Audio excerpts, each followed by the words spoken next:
When New York's Twin Towers came under attack by terrorists, the city's brave firefighters went rushing in. Tragically, 343 lost their lives. Career fireman Phil Tufano lost his mates in the horror of Ground Zero. He'll never forget them. And on this day, 20 years on, he wants the world to never forget.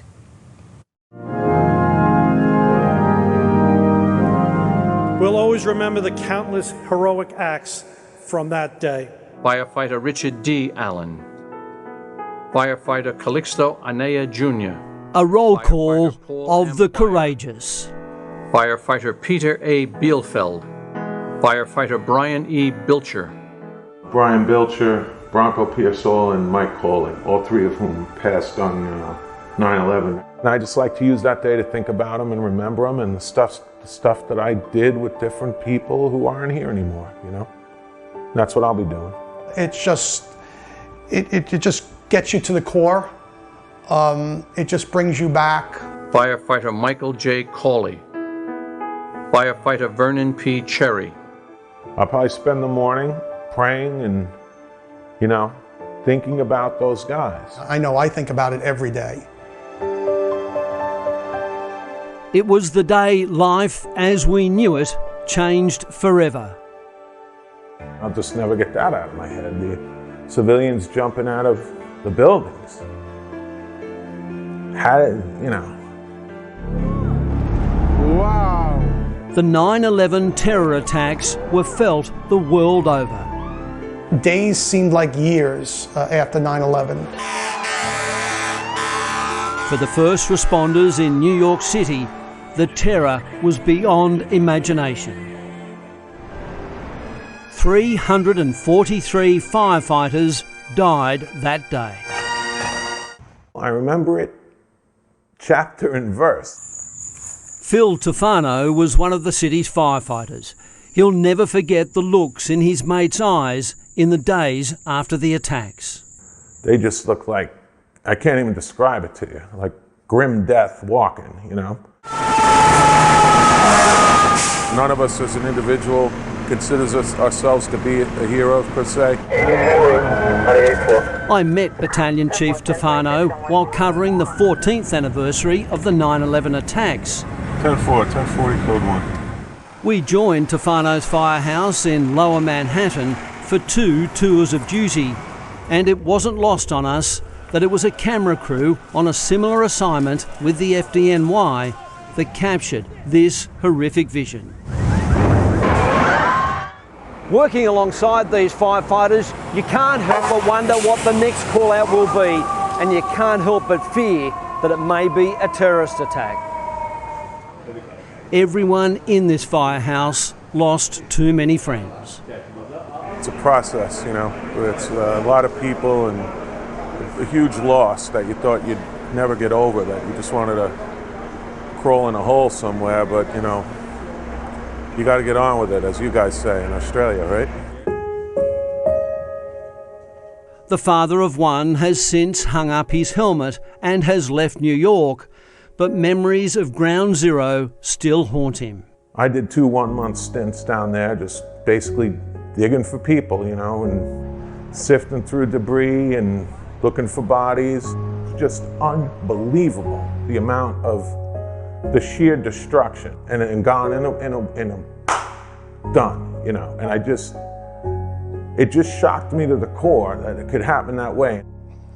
I mean, the grief is always there. The survivor guilt is always there. I mean, it doesn't go away. I definitely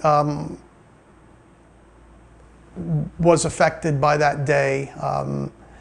It had changed the way that I've dealt with my family. You know, I think for years I was closed off and, you know, having a difficult time with my own emotions. As part of a rescue crew, Frank Leto was one of the first firefighters on the scene.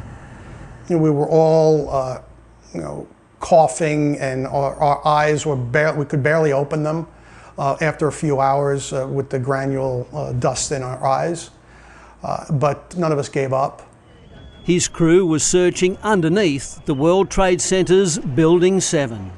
You know, we worked, tirelessly, but it was futile. We didn't find anyone, and it was, it was really disappointing. Every minute was disappointing. After the Twin Towers crumbled, it was feared Building 7 would also collapse. The fear that was running through me as we were running away from the building, it didn't collapse at that moment, but we thought it was going to. And, I've never been so afraid in my life. I hope I never will be again. When I met Frank in 2015, he was spearheading the New York Fire Department's trauma counselling section. It's been really my calling since 9/11 because I was struggling and I saw so many of my colleagues struggling.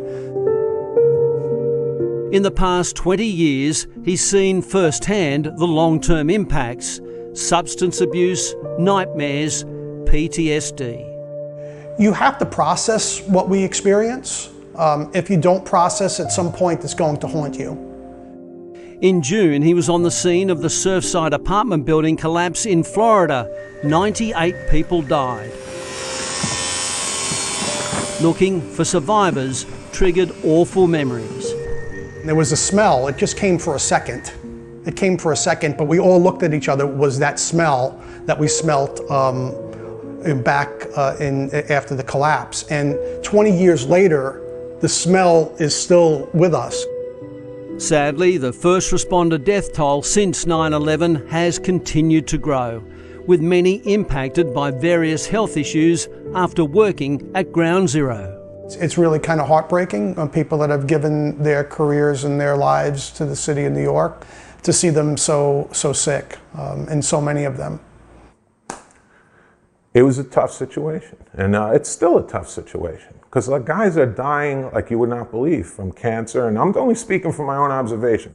September 11 also happens to be Phil Tufano's birthday. I don't really conflate my birthday with 9/11. Instead, he prefers to think about the bravery of mates lost. I know to a man, everyone would do the same thing in the heat of the moment. They would go do it. And he's saddened and angered by recent developments in Afghanistan, the end of a war which was sparked by the 9/11 attacks. It kind of makes you sad, more sad than you would be, because it kind of looks like it was all for naught.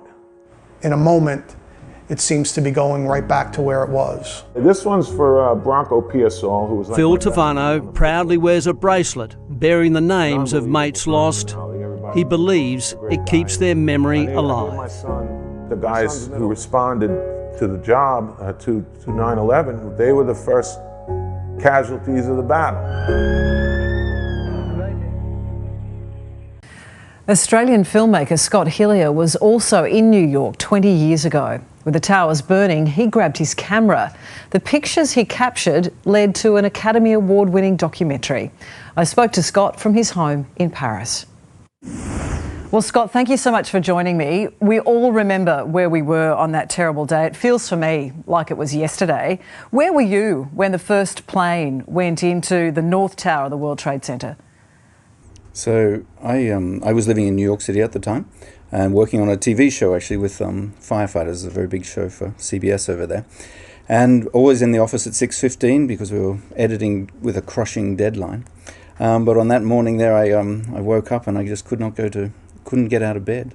And so I missed it going in. So that was my big thing. But I started getting phone calls from firefighters, from policemen, from people all around the world just to say, hey, this has just happened. But like everybody else, we just thought it was a little baby plane that had crashed in and made a navigational error.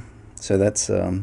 But I instantly got into the office and tried to rustle up a camera because I'd sent all my cameramen home and then raced down to the scene. So you headed to the scene, and as you say, you'd been working on this doco with the New York Fire Department and police in the months leading up to September 11. You then followed these officers, these frontline workers, into what really was a living hell. What was that like? It's funny, when the towers came down, I was very, very close to them. And I just very rarely in any war zone did I ever take my eye off the viewfinder. I took my eye off the viewfinder because first couldn't believe it, and two was petrified, because they were a very big, well, the first one came down as a very big building, and I was just like, no, stop, hello's finished. And then just in a state of shock, I kept trying to get into the second building, which was obviously not very clever. But when that one came down, it was just unbelievable. You know, everyone says people's worlds change, lives change, and it definitely did. The documentary Twin Towers that you made focused on two brothers, one a firefighter and one a police officer. Both of them died. Tell me about the two of them. Joe Vigiano was the biggest meathead you would ever imagine, and he looked exactly like Vin Diesel. But he was also the bravest guy that all he wanted to do was catch bad guys. Shot 5 times, awarded, you know, every medal they could get. He was like 33 years of age. And his brother went the other path. My mother, she tells you, my son is a fireman, my other son is a police officer. She should be a saint for everything she's been put through. Joey said, no, I'm going to be a policeman. So he took the policeman's path, and it was obviously tragic for both of them to die that day. But fabulous guys, you know, true believers, and, you know, New York City was the place to be, and they were there to protect it. My greatest fear on the job is not going home to my kids and family. I did a lot of things that I look back at I shouldn't have done, but I don't leave my house in a fight with my kids, because I might not come home. I don't want that feeling that something happens to me and my kids saying, oh, I wish I didn't fight with Daddy before that happened. So I hug my kids, kiss them. If they're asleep, I'll just give them a kiss. Maybe they don't know I did it, but it's an inside thing I have to do. Joey gave me his one of his NYPD shirts once. And, you know, New York City police weren't that popular, so you didn't walk around in the street unless you were a cop, but he gave it to me. And he was a big guy.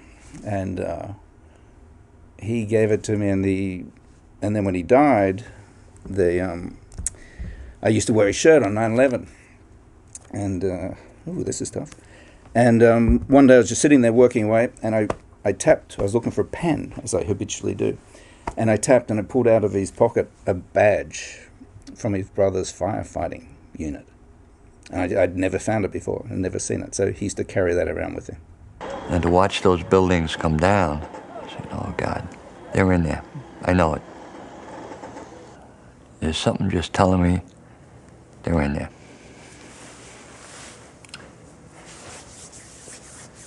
Yeah, well, so many stories and so many families torn apart. And the attacks also triggered the war on terror, and in Iraq and in Afghanistan, and so many more lives were lost, including 41 Australian soldiers. And after the return of the Taliban, what's unfolded too in Afghanistan in recent weeks, does it make this 20th anniversary that much tougher?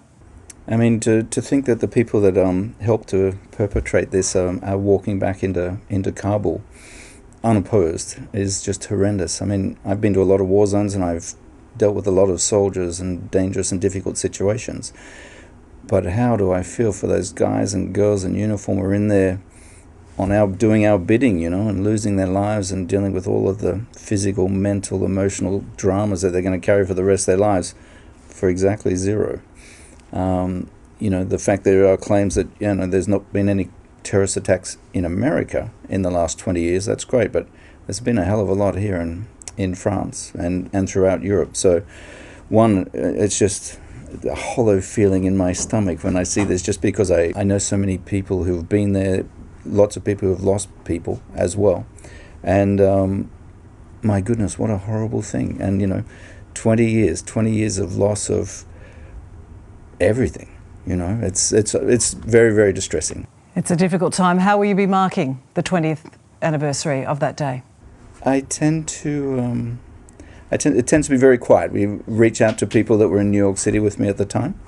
Yeah, I might have a dry martini in the Louvre Fumoir bar just at the end of the Louvre to remember old friends. Yeah, in tribute of those lives lost. Well, Scott, it's good to talk to you today. Thank you so much for joining us. Thank you very much.